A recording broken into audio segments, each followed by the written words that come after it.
Hi everyone, my name is Jayan Villaluna. I'm former OFW from Hong Kong and right now po, for good na ako dito sa Pilipinas because of this opportunity. And gusto ko magpasalamat sa kay Coach Jimel Bermeo na walang sawang nag-guide sa akin, and at the same time kasama ko po siyang ginagawa itong business na ito, and I'm so thankful kasi nga nagawan ko ng paraan, nagka-result ako, and at the same time ginagawa ko na siya ngayon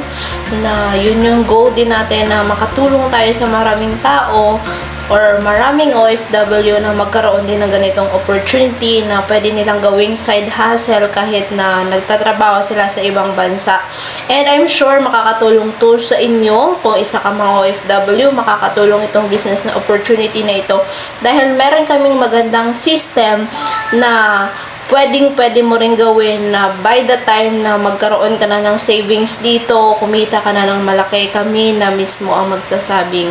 mag-for good ka na dito sa Pilipinas dahil kayang-kaya mo nang gawin ang business opportunity na ito. Once again, thank you so much and see you soon.